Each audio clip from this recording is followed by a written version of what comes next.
truncado por el internet. A ver si ahora me lo permite o no.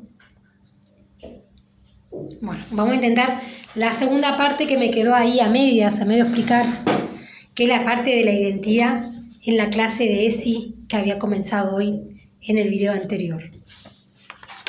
Vamos a intentarlo otra vez. A ver, la identidad es aquello que nos identifica como persona y nos diferencia de los otros. Cada uno de nosotros tiene su propia identidad, que es única e irrepetible. Tenemos derecho a tener una identidad. Hay un factor biológico que es intrínseco a la identidad. Cada uno de nosotros es un ser único e irrepetible. O sea, la identidad como derecho. Toda la información genética está contenida en el ADN. Luego se desprende una individualidad cultural cuando se asigna un nombre y un apellido. Entonces, información genética, el ADN, y luego se desprende una identidad cultural con el nombre y el apellido. A partir de allí comienza a registrarse una de las características más complejas, la combinación de los aspectos naturales con los culturales. A su vez, el mundo que nos rodea comienza a definirnos. El nombre es elegido por los padres, el número de DNI por el registro de las personas y el entorno en que viviremos es el resultado de factores económicos, sociales y culturales que llevaron a nuestra familia a vivir allí. Uno de los rasgos más característicos del ser humano es vivir en sociedad, por lo que la sociedad en que nacemos nos otorga una identidad colectiva que nos identifica frente a otras sociedades. La forma en que las sociedades transfieren identidad colectiva de generación en generación se denomina proceso de socialización. A través de la familia, la escuela, los medios de comunicación, el club, etc., se transfieren valores, principios, pautas de conductas y símbolos que nos identifican como sociedad. Siempre seremos hijos biológicos de las mismas personas y habremos nacido en un lugar determinado. Ahora bien, que nuestra identidad esté condicionada o que sea legada por la sociedad no implica que seamos sujetos pasivos en el proceso de autoidentificación. Justamente es la condición de individuos únicos la que nos motiva a buscar una identidad específica para nosotros mismos, a construir nuestra propia subjetividad, o sea, nuestra forma de ver, interpretar y sentir el mundo. Mucho más en la juventud, que es una etapa clave en la conformación de la identidad del sujeto. En algunos casos, ello se da en conflicto con la identidad colectiva que nos imponen nuestros padres o la escuela o la sociedad. En otros casos lo construimos a partir de matices o diferencias leves que nos permiten marcar nuestra propia individualidad. Es decir, que si bien la subjetividad de las personas está condicionada por diversas influencias socioculturales, es muy probable que entre ellas encontremos la que nos permita sentirnos identificados. Entonces, va a haber una parte biológica que va a ser el ADN, va a haber una parte cultural que va a ser el nombre, el DNI, ¿sí? Va a haber una parte de aspectos socioculturales que es el lugar donde vivimos, ¿sí? Que va a tener que ver con la identidad que vayamos construyendo a lo largo de la vida. Hay cosas que no podemos cambiar, como ser el hijo biológico de o haber nacido en, pero hay cosas que aún así podemos modificar porque no somos seres pasivos a la hora de la autoidentificación, ¿sí? La identidad se va construyendo y hay cosas que sí pueden cambiar. A ver, por ejemplo, la sociedad va a transferir valores, principios, pautas de conductas y símbolos que nos identifican como sociedad, pero nosotros podemos autoidentificarnos dependiendo qué cosas sí, qué cosas no vamos a tomar de la sociedad, de nuestra familia y de nuestros pares, ¿sí? Pero, por ejemplo, hay cosas, los símbolos también va a ser una cuestión de sociabilización y lamentablemente en Rosario han izado la bandera estadounidense. Así que hay que ver qué tomamos de la sociedad y qué no a la hora de autoidentificarnos. Que también tiene que ver con defender nuestra identidad nacional. Nosotros somos argentinos, ¿sí? Y en el monumento a la bandera, Argentina no puede estar la bandera extranjera, porque es un símbolo de colonización, un símbolo de dominación, ¿sí? Más allá de que después te lo expliquen como quieran. Así como hay que respetar el himno, hay que respetar los símbolos patrios, bueno, una manera de respetar un símbolo patrio es no izar una bandera colonizadora al lado de la bandera argentina en el monumento a la bandera. Bien, eso tiene que ver con la identidad. Entonces, la identidad, hay una identidad individual que tiene que ver con el ADN, con el nombre, con el apellido, y la subjetividad que se va construyendo con el proceso de socialización, ¿sí? La subjetividad. Ahora, va a haber una identidad colectiva, ¿sí? Que en ese proceso de socialización nos va a dar una identidad común, una identidad a un grupo frente a otras sociedades. Y ahí van a estar los símbolos patrios y va a tener que ver la identidad nacional. Por ejemplo, las tradiciones que tenemos, los símbolos, el mate, el asado, el tango, el folclore, el himno, la bandera, el escudo, todo eso va a tener que ver con nuestra autoidentificación, pero a nivel social, ¿sí? A nivel colectivo, ¿sí? Que tiene que ver con la identidad nacional. Bien, eso en cuanto para empezar a hablar de identidad. Identidad individual, una persona de manera individual con su subjetividad, su ADN, su nombre, su apellido y su género, ¿sí? Y su subjetividad.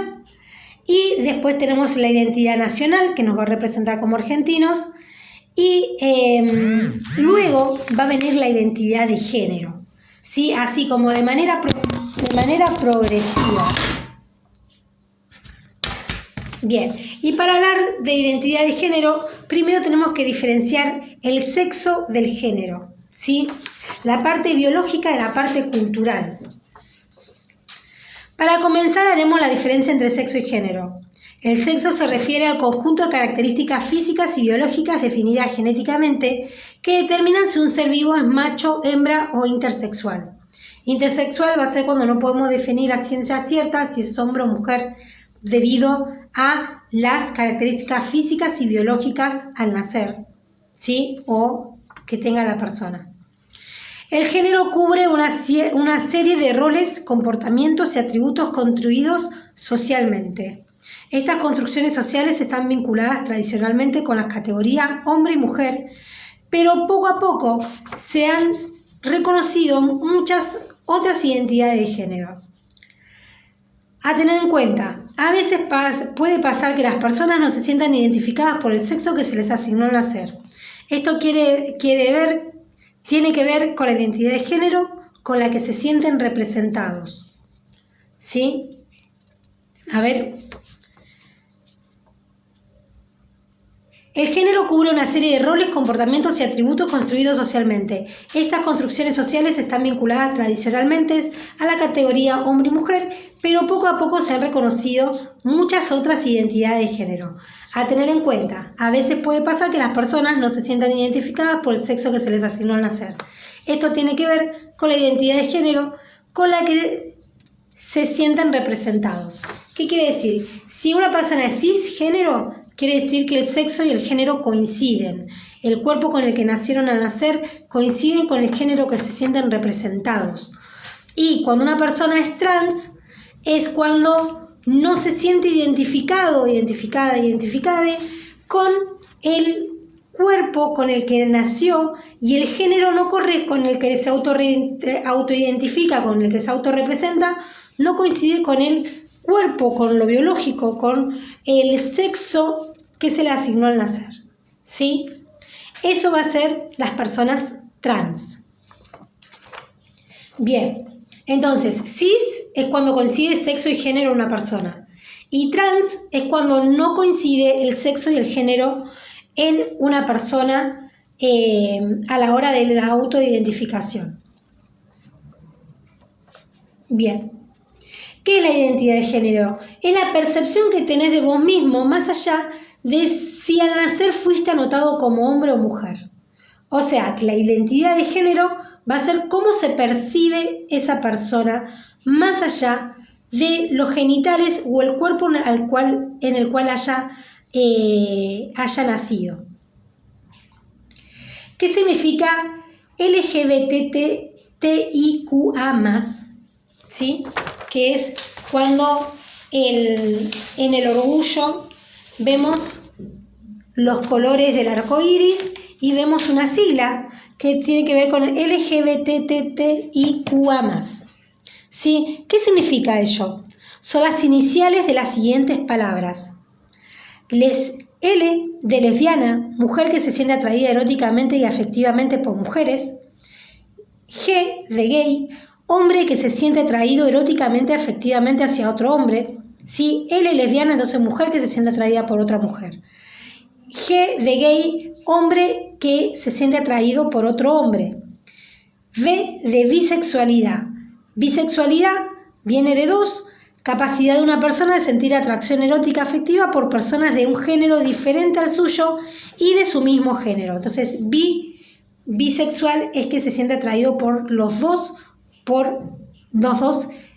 géneros, hombre y mujer. Transexual. Ahí empiezan las T de trans.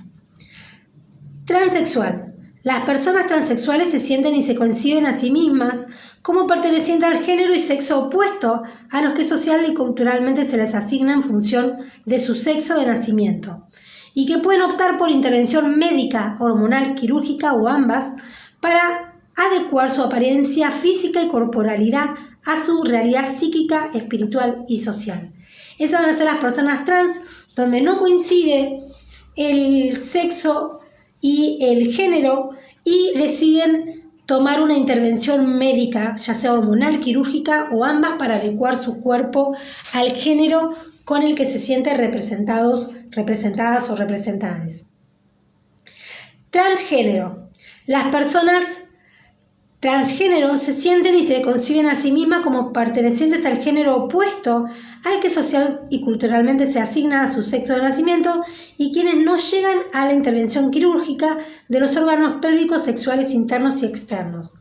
Entonces, transgénero va a ser la misma situación, no coincide el sexo y el género, pero no opta por intervención quirúrgica en sus órganos pélvicos sexuales.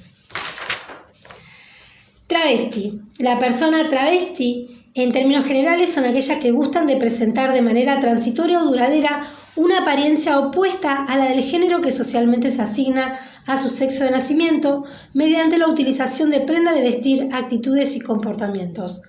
O sea, esta tercera T va a tener que ver con travesti, con cambiar de género a través de las prendas de vestir, de actitudes y de comportamientos. ¿Sí? Tampoco hace intervención quirúrgica. Ahora, la palabra travesti me la han cuestionado como una falta de respeto o como un insulto, la palabra travesti. Y eso tiene que ver con que la palabra travesti fue usada históricamente como insulto, entonces tiene como una connotación negativa en la sociedad la palabra travesti. Habría que ver si esas 3 T, si podría cambiar la palabra travesti por otra palabra que no sea tan chocante por la connotación que tuvo históricamente de ser un insulto o algo ofensivo. Bien, y eso tiene que ver con la discriminación que ha sufrido las personas trans, donde la palabra travesti, por más que aparece en el glosario de la ESI como una palabra válida, ¿sí?, para identificar uno de los géneros, puede aparecer alguien que diga, mira, a mí me estás ofendiendo si me decís que soy travesti. Y bueno, puede pasar. Así como un día llegaron los niños y nos dijeron, no somos ni mujeres ni varones, somos otra cosa, también nos puede pasar que un día venga un niño o una niña o un niñe y diga la palabra travesti y me ofende. Puede pasar, de hecho me ha pasado a mí que me han cuestionado eso. Bien.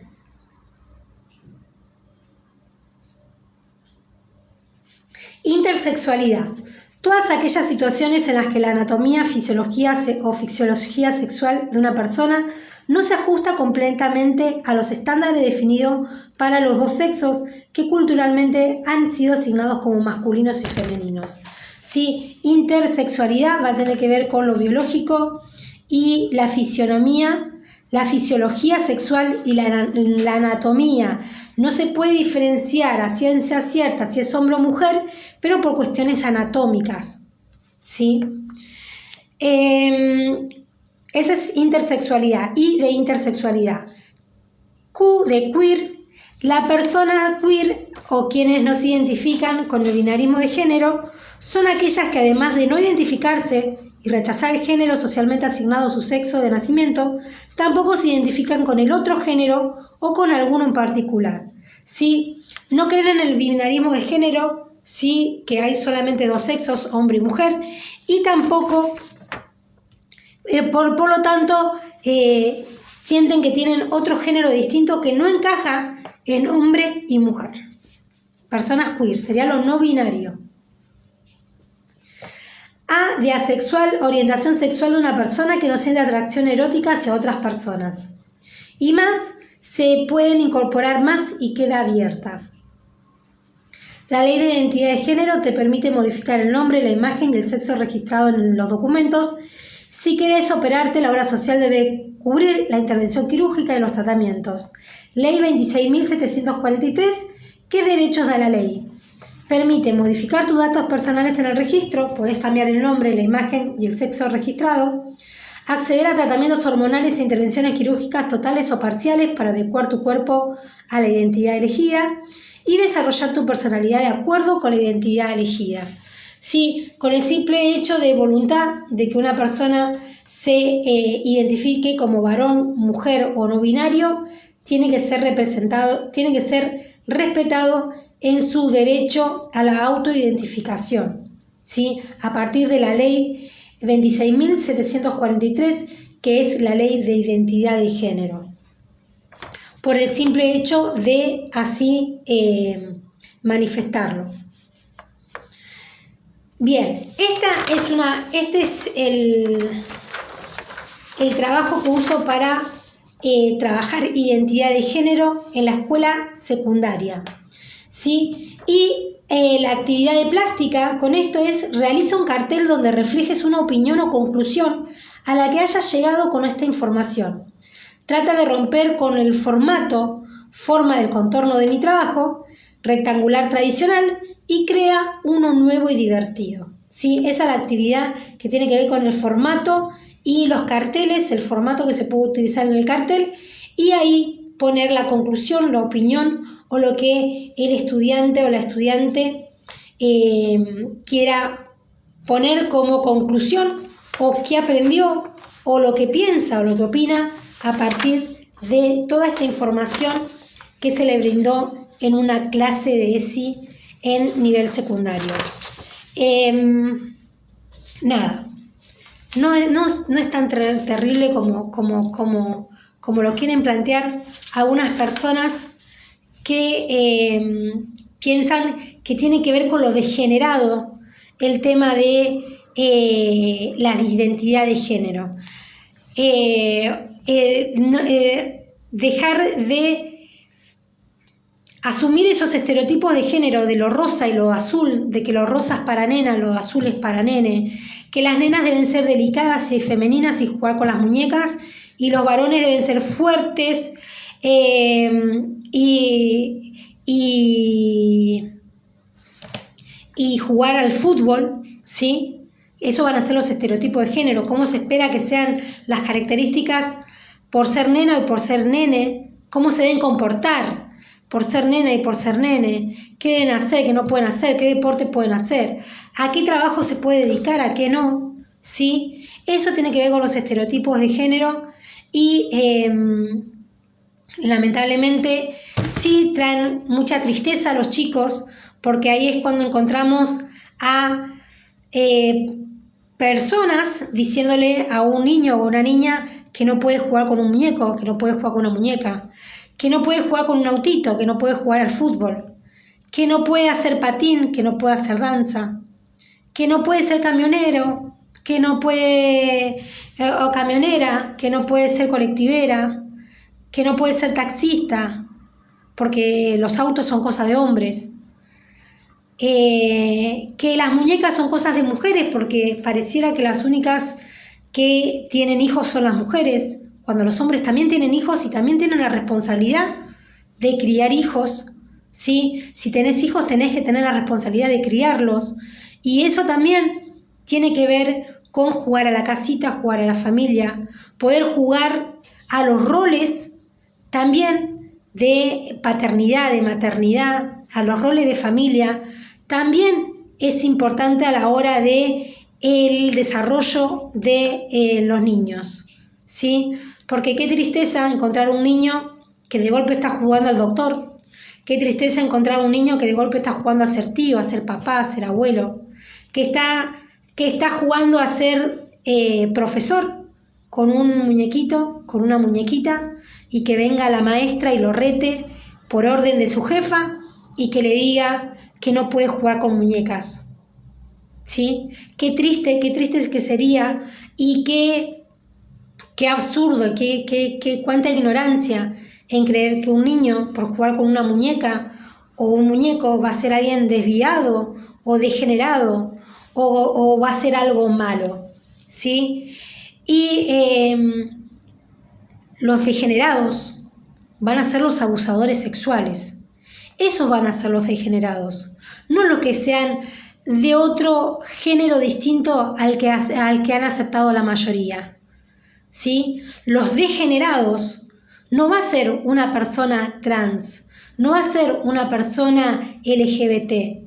Los degenerados son los abusadores sexuales, y ahí es donde hay que poner el foco de que la ESI es importante porque ayuda no solamente a que los niños no sean discriminados con el tema del género por parte de sus pares y por parte de la sociedad o por parte de su familia, sino que además ayuda a detectar abuso sexual, que a veces se da en la casa, en el club, en el barrio, en la escuela, en la iglesia. Ningún niño está exento a que un día le pueda pasar alguna situación de abuso y que no lo pueda verbalizar y que no lo pueda entender y que no sepa identificar que eso es abuso, y que a partir de una charla de ESI un niño pueda decir: sí, mira, me tocó, me sentí incómodo, me tocó donde no corresponde que me toque, parecía un juego, pensé que estaba jugando y en realidad no, porque él sabía lo que hacía porque era un adulto, ¿sí? Entonces, fíjense que la ESI es importante para poder identificar el semáforo de hasta dónde puede haber un abrazo, hasta dónde puede haber un beso, hasta dónde puede haber un contacto físico de un adulto a un menor, ¿sí? ¿Cuál es la zona amarilla, la verde, la roja? ¿Qué partes no se pueden tocar de otra persona por más que sea mayor de edad?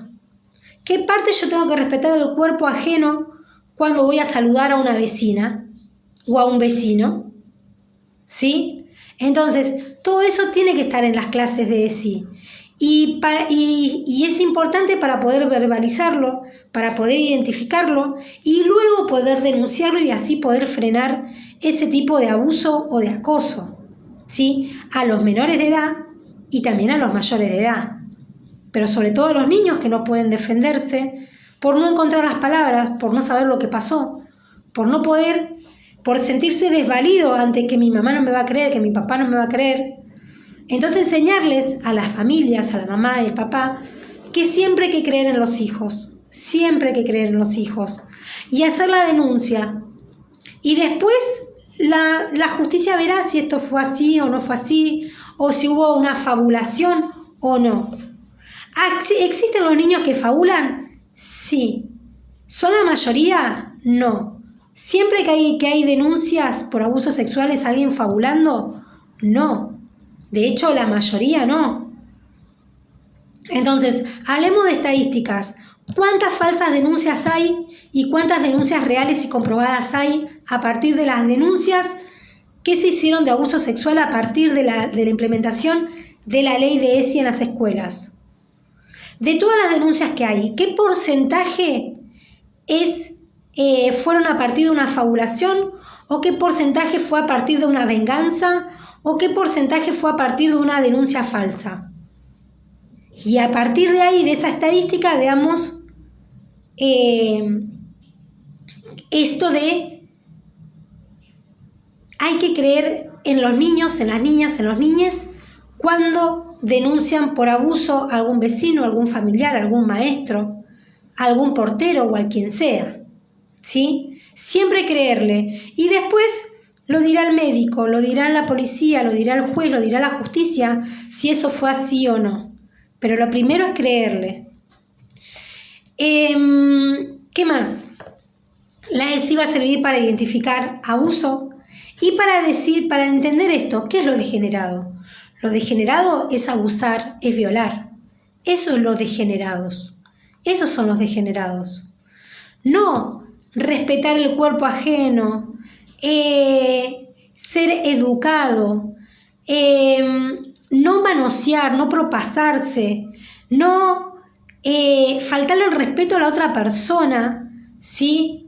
Con un beso no consentido, con un abrazo no consentido, con una caricia no consentida, ¿sí?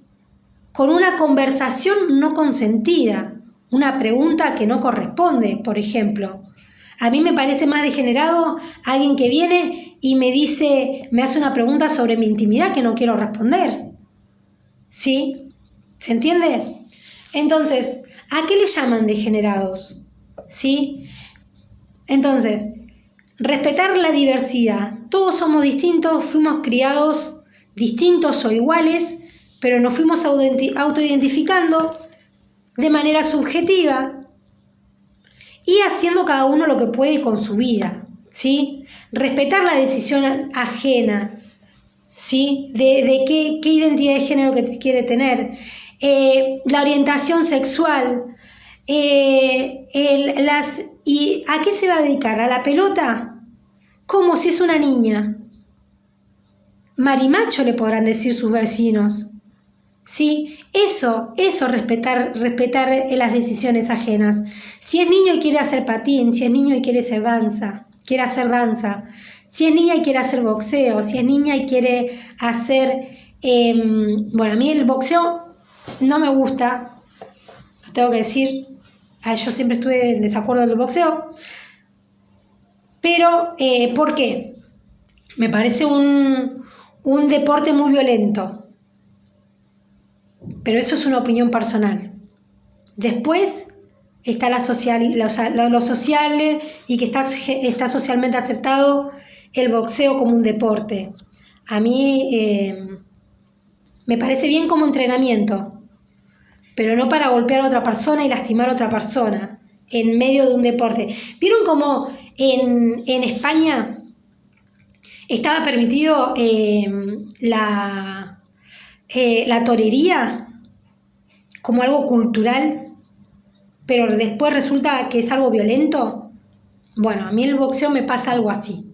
Por eso, ¿le puedo decir eso a los alumnos? Sí, pero después ellos deciden si es nena va a jugar a la pelota o no, es decisión de la niña. Si es niño y quiere hacer danza, puede hacer danza o no, eso lo tiene que decidir el niño.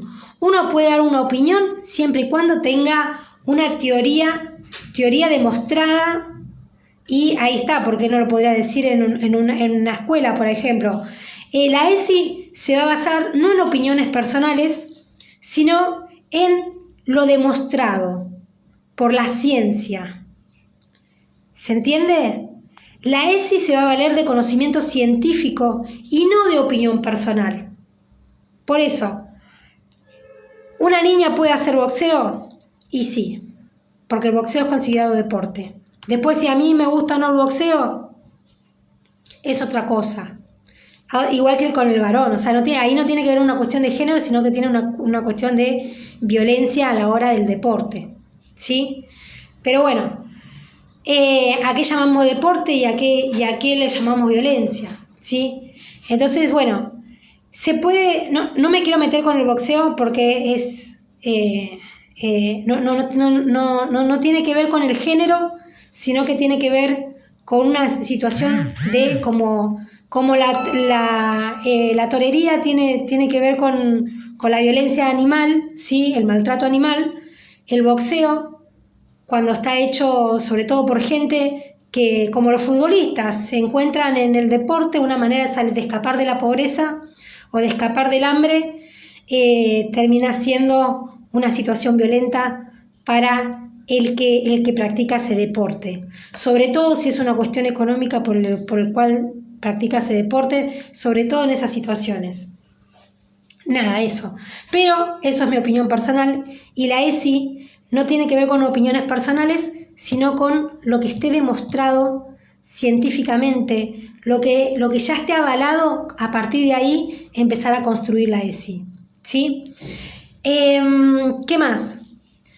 La ESI es importante porque ayuda a detectar abusos sexuales, ayuda a frenar, ayuda a hacer la denuncia, ayuda a detectarlo y además ayuda a no cometer esas ignorancias de creer que una niña no puede jugar con un auto, porque las mujeres también conducen, las mujeres también tienen autos, las mujeres también pueden tener camionetas, las mujeres también pueden ser colectiveras. De hecho, ahora hay un conflicto con las empresas de transporte, y si no me equivoco de Bahía Blanca, de que hay un cupo que tienen que ser mujeres colectiveras y que no se está cumpliendo. Entonces, hay una salida laboral y miércoles hay salida laboral porque no se están cumpliendo, entonces hay lugar. Entonces, las mujeres pueden conducir taxis, motos, colectivos, camiones, igual que los varones, ¿sí? Entonces, enseñarle a las nenas que no pueden jugar con un auto es quitarles esa posibilidad.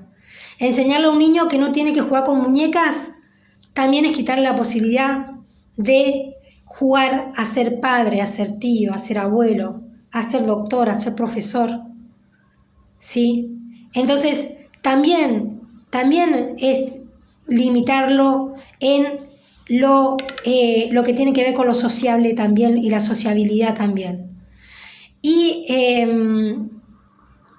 jugar con muñecas o con autos no va a ser el causante o el detonante de que un niño sea gay o LGBT o no sea heterosexual, como le quieran decir, ¿sí? Un niño o una niña puede jugar con autos y ser heterosexual, puede jugar con muñecas y ser heterosexual, ¿sí? Un niño con muñeca también puede ser heterosexual, un bailarín de danza puede ser heterosexual, un patinador puede ser heterosexual, una boxeadora puede ser heterosexual, una camionera puede ser heterosexual. O sea, los deportes que practican, los oficios a que se dedican, los juguetes con los que juegan, no es algo determinante para saber si un niño o una niña o un niñe es heterosexual o no, y no lo va a contaminar. Contaminar es impedirle hablar de esto, que no puedan hablar de los abusos, que no puedan hablar de lo que sienten, de lo que les pasan, con qué se identifican, con qué no, qué es lo que sienten, qué es lo que les molesta, qué es lo que les hace mal como personas, ¿sí? Entonces, desarrollarse como persona va a tener que ver desde chiquitito con las posibilidades que tienen de jugar, de aprender. En la escuela y en el jardín se aprende a través del juego, ¿sí? Entonces, es importante jugar. Quitarle a un niño o una muñeca es quitarle la posibilidad de aprender a ser doctor, a ser papá, a ser tío. ¿Se entiende? Entonces, es de una ignorancia que pensar que los niños no pueden jugar con muñeca y que eso lo va a volver gay, ¿sí? Que realmente asusta que esas personas estén en altos rangos hoy en día en la Argentina. Y Y una niña por jugar a la pelota no se va a volver lesbiana por jugar a la pelota, ¿sí?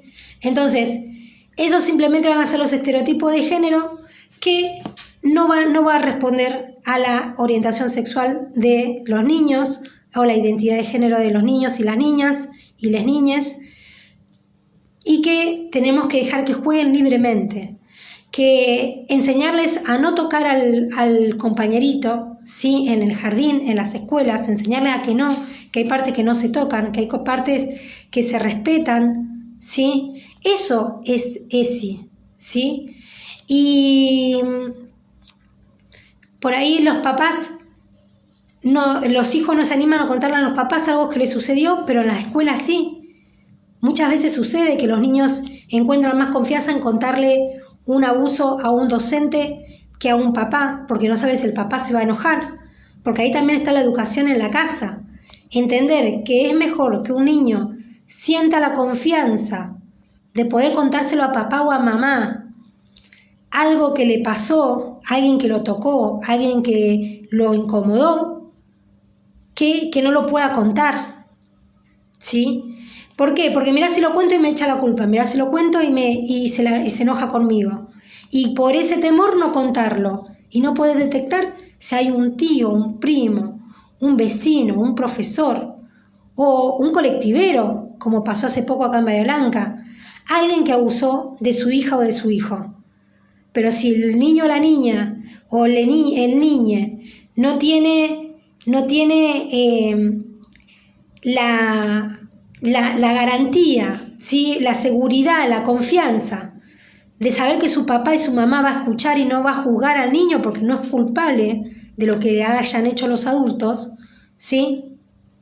Entonces, ahí es donde tenés más chance que tu hijo vaya y te cuente a vos y no necesite una clase de ESI para poder recién contarlo y entenderlo. Porque no encuentran la confianza en la familia, porque la familia muchas veces hasta lo reta, hasta lo culpa, y del mismo susto. Ni siquiera porque crea que sea culpable, sino que del mismo susto, del mismo espanto, ¿sí? Porque uno no siempre sabe cómo reaccionar. Y a veces la familia reacciona bien y a veces la familia reacciona mal. Y a veces la gente comete ignorancias, y esas ignorancias no tienen que ver con ser mujer o varón, papá o mamá. Y esas ignorancias no tienen que ver con el cargo que ocupen, y esa ignorancia no tiene que ver con la clase social.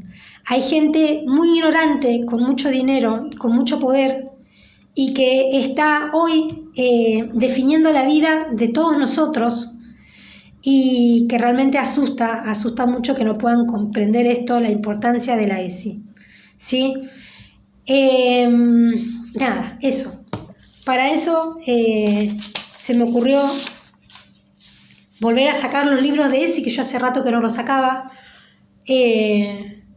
para poder poner esto. A ver, hablemos de esto, porque la ESI no es algo de degenerados, sino justamente es para encontrar, detectar a los que son degenerados y no permitirles abusar de ninguna persona, ¿sí? Porque a veces hasta a los adultos les cuesta contar lo que les sucedió. Bueno, espero que esta clase o esta charla le haya servido a alguien.